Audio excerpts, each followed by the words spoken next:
By the way, can I ask, where is Mr. Tinubu?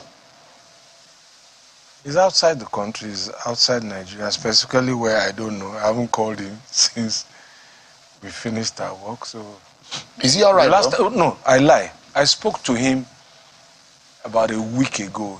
Like this, not be small thing they happen for this country with this. So this 2023 election matter, you don't continue to retire apart, not canvas with both and fiscal pass. I declare you so. Make una see waiting former governor of Lagos State and tinubu right-hand man, Fashola, when they ask her, they say, where is your presidential candidate? Papa fed the shake. Later, I come to confess him, he said Peter Obi surprised them for Lagos State. Make una watch a response to the question. No. These are our leaders. Nigeria be good now, bad leaders now spoiler. Just watch them, comment your opinion, and make sure say you share this video. But the flip side of that is that, would you say that your candidate was not loved in Lagos? Your candidate lost in his home? Yes, you see, again, in some cases, you get blindsided. So you were blindsided in Lagos? We were blindsided in Lagos because the opposition turned out their voters there, and you also saw that a party that had been competitive for 24 years, the Umbrella Party, suddenly disappeared. It showed that their support base has shifted. So Labour Party's they just disappeared. Labour Party's victory in Lagos surprised the APC. Yeah, it blindsided us without a doubt. They thought that the Labour Party has posited that they won Lagos by more than the margin in which they won, but that the votes were not exactly the true picture of things. Well, that is a matter that has been submitted, I believe, to the tribunal, and I'm not going to make any comment at all about matters in dispute here. I'm not going to even try. But the point to make is to make the acknowledgement that they turned out their voters, and in the subsequent gubernatorial election, you saw that we turned out our voters, and people didn't turn out to vote. That's all. That's highly disputed also.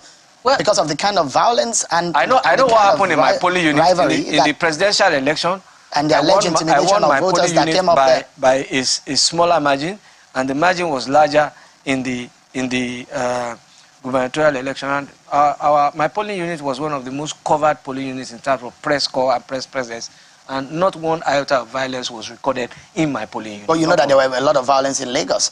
Well, what has been now being popular as voter Lagos was the headquarters of voter intimidation and tribal and religious ethnic division in that election. So let's take them one by one.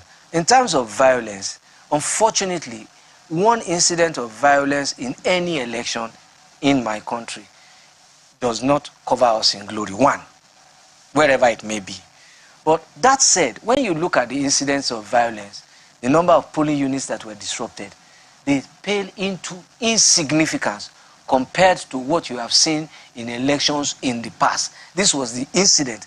This was the election that had the least reported incidents of violence. And this is data. It's not me expressing my opinion. Because that's one. I'm not privy to what the data you're talking about. No, we have the data. You see, I headed the Election Planning and Monitoring Directorate. So it's not only this election's results. We are the last directorate to shut down because we are going to report to the party what happened, the collation of all the work that all directorates did. We've written our report, as we did in 2019. Our report was titled 49 in 2019. This year's report is titled Delivering the Win. So the report is ready. So it's data-based. So I'm coming here just to tell you data what happened. So, but that's as far as numbers go. So we compare year by year. Who were the voters who were with us in 2-3 election cycles before? Have they moved? Have they stayed with us? If they have moved, why did we lose them? This is what we do. Okay? Now, and who are the voters who have just joined us, and why have they joined us? Because they translate ultimately to government policy. So people might be surprised, but there are a lot of people. I tell people that people who drive across our roads, for example, experience the difference in those roads. They will vote for us. They are the construction companies and their workers, the vendors, the subcontractors, the people impacted by Buhari's agri program, the people impacted by a digital economy program, where broadband costs have dropped significantly over the last, compared to 10 years ago. They will vote for us. There are people we haven't reached. They may not vote for us. But in the totality, you will see what has happened. Now, let me go to ethnic and all of this. You see, there is a gaining currency of identity politics globally. And nobody should start trying to hide behind a finger. There's identity politics now all over the world. So people vote and are impacted in making a choice by so many items of stimulus. And it may be my identity, it may be my faith, it may be how you cut your hair, it may be how you wear your tie, it may be how you speak. So many things influence the voter. So you can't wish those things away. But as I've always said, you know my position about religion is a personal thing. Keep it out of the public space. It's your relationship with God. And let's talk about policies, programs, and all of that. Mr. Fashola, are you worried and perhaps disappointed in a Lagos that you governed for 8 years, that there was an election that some people are being referred to as aliens and non-indigens and non-indigens of Lagos and therefore shut out and not allowed to vote?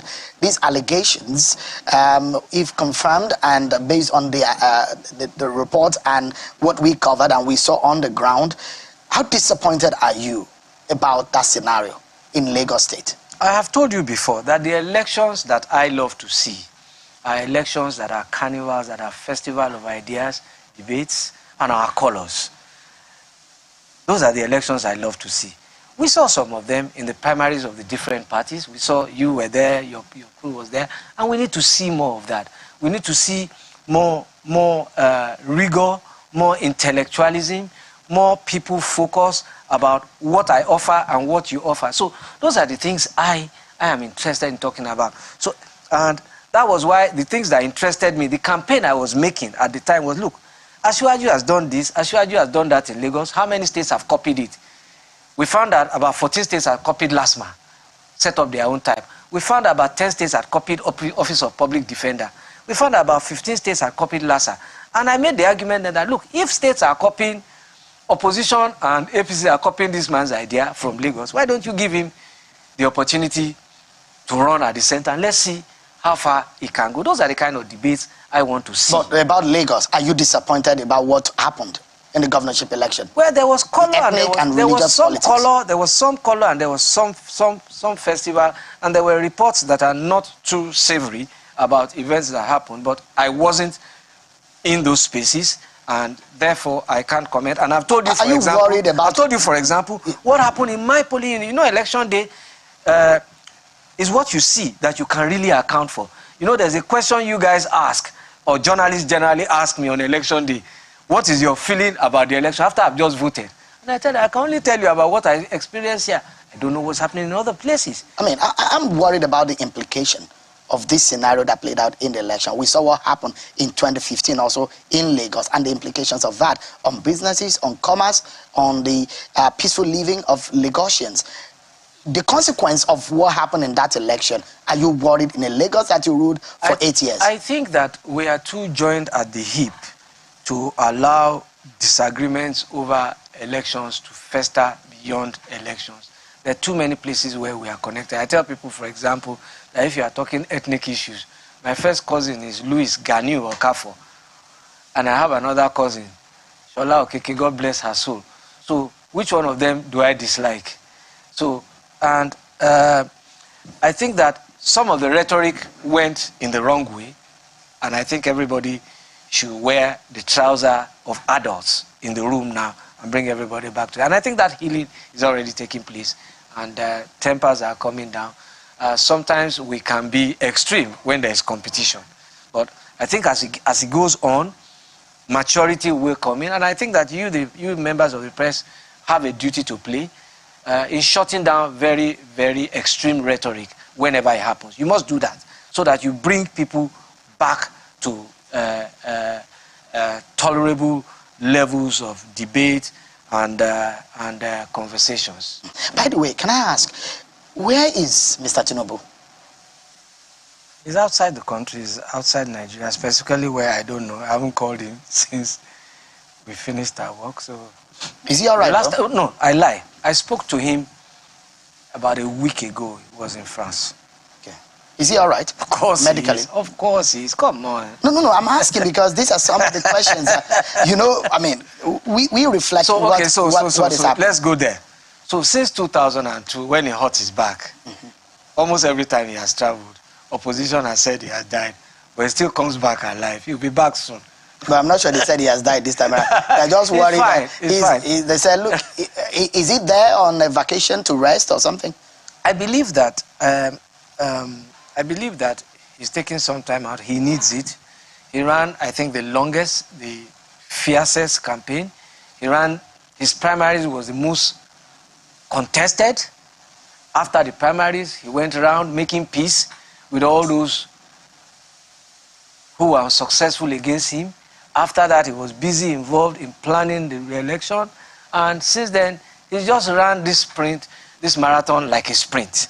And I think that he deserves... You know what some Nigerians have been saying? They've suggested to him about 3 or 4 places that he could have gone to rest, since now he's now the president-elect. Yankari Game Reserve, yes. Ikogosi, Calabar. These are very beautiful places. Now we have a president-elect who has chosen to go to France to go and rest. So Nigeria is not enough to rest. These are some of the questions. I am conjecturing that is what he went to do.